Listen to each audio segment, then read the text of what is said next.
Hello everyone, welcome to the Kapil Classes for English. Let's start the class. और आज की जो हमारी क्लास है वो क्लास है हमारी ईडियम्स को लेकर के।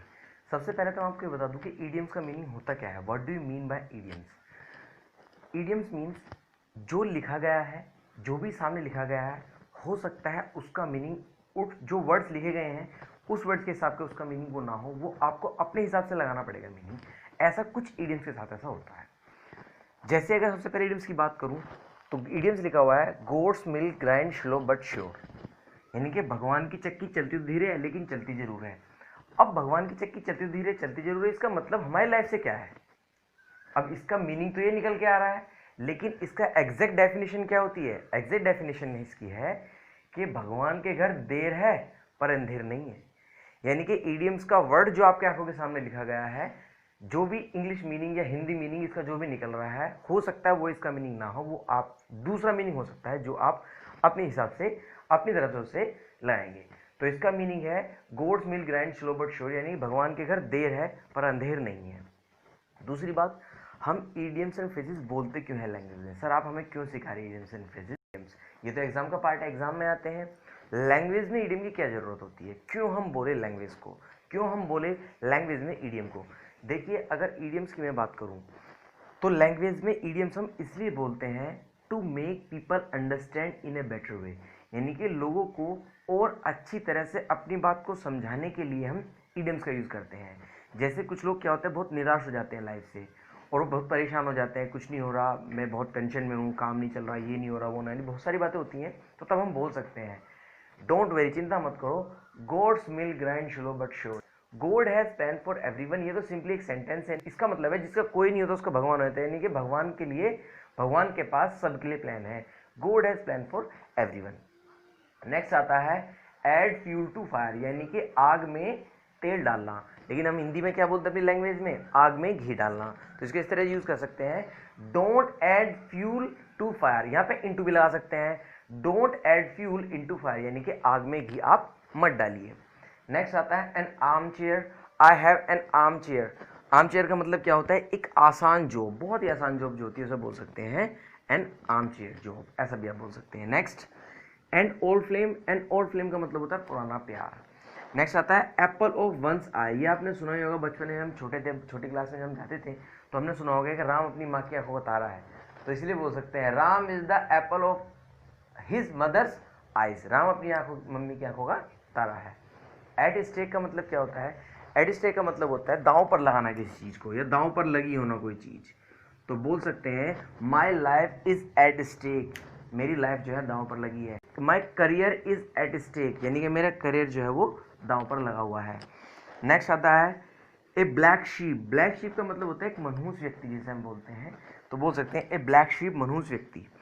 ए वाइट एलिफेंट, ए वाइट एलिफेंट का मतलब क्या होता है? वाइट माने सफेद, एलिफेंट होता है हाथी। ए वाइट एलिफेंट का मतलब सफेद हाथी, लेकिन सफेद हाथी से हमारा क्या मतलब है लाइफ में? सफेद हाथी का इसका मतलब है एक ऐसी चीज जो बेवजह बहुत महंगी और बहुत ज्यादा खर्चीली हो, तो उसे बोलते हैं ए वाइट एलिफेंट, जिसका कोई खास यूज भी नहीं होता, एक बहुत महंगी और यूजलेस चीज जो होती है उसे बोलते हैं this is a white elephant, ये तो बहुत महंगी और खर्चीली। ए लाफिंग स्टॉक का मतलब होता है, आप देखें बहुत लोग मजाक के स्रोत बन जाते हैं, मजाक का पार्ट बन जाते हैं, कहीं मीटिंग में, कहीं जहाँ भी फंक्शन वगैरह में, तो बोल सकते हैं he is a laughing stock, ये तो मजाक का पात्र है। नेक्स्ट आता है एन ओपन बुक, ओपन माने खुली हुई, बुक माने किताब, यानी कि खुली हुई किताब, इसको इसका मतलब है सब कुछ सबको पता होना। जैसे माई life is an open book, मेरा जीवन तो एक खुली किताब की तरह है, इसमें कुछ छुपा के नहीं रखा, सबको सारी चीज़ें पता होती हैं। नेक्स्ट आता है a shot in the dark, a shot in the dark का मतलब क्या होता है? आपने सुना होगा अंधेरे में तीर चलाना, तो बोल सकते हैं don't shot in the dark, अंधेरे में तीर मत चलाओ।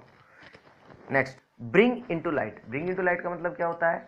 ब्रिंग माने लाना, लाइट माने प्रकाश, यानी किसी भी चीज को प्रकाश में लाना। He brought into light this secret, यानी कि उसने इस सीक्रेट को लोगों के सामने उजागर किया है। He brought the result into light, result को वो लाइट में लाया है। कहीं पर भी बोल सकते हैं he brought the criminal into light, यानी कि वो क्रिमिनल को लाइट में लाया है, सबके सामने उसने बताया है। बाय एंड बाय का मतलब होता है ग्रेजुअली, यानी कि धीरे धीरे। बोल सकते हैं you will learn English by and by, यानी कि आप धीरे धीरे इंग्लिश सीख जाएंगे। तो बाय एंड बाय मीन्स धीरे धीरे। बैक स्टेयर गॉसिप का मतलब होता है जब हमें जॉब करते रहते हैं उसके टाइम में जो थोड़ा हमें टाइम मिलता है उसके पीछे जो हम गॉसिप करते हैं, गप्पे लड़ाते हैं, यानी कि यूजलेस टॉक जो हम करते हैं उनको बोलते हैं back stair gossip. Bad blood होता है मतलब दुश्मनी वाला रिश्ता जो किसी का आपस में होता है, तो बोल सकते हैं I have a bad blood. A dark horse, छुपा रुस्तम इंसान, यानी कि कुछ आपने देखा होगा बहुत बच्चे होते हैं आपके साथ तो खेलेंगे, आपके साथ पढ़ेंगे और आपको भी कहेंगे नहीं मैं पढ़ता नहीं हूँ, आप मजे से खेलते हैं, ये करते हैं वो करते हैं, और लास्ट में जब रात होती है वो तो अकेले में पढ़ता है। तो इस तरह के इंसान को बोलते हैं ए डार्क हॉर्स।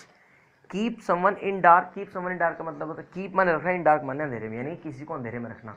तो आप बोल सकते हैं डोंट कीप मी, लगा लीजिए यहाँ पर, no problem. Don't keep me in dark, यानी कि मुझे अंधेरे में मत रखो। Be in the driving seat, बहुत अच्छा इडियम है। देखिए यहाँ बी से मतलब जो है, बी से मतलब है यहाँ मेरा इज एम आर या वोजवर से भी है, इज एम आर या वोजवर से भी है।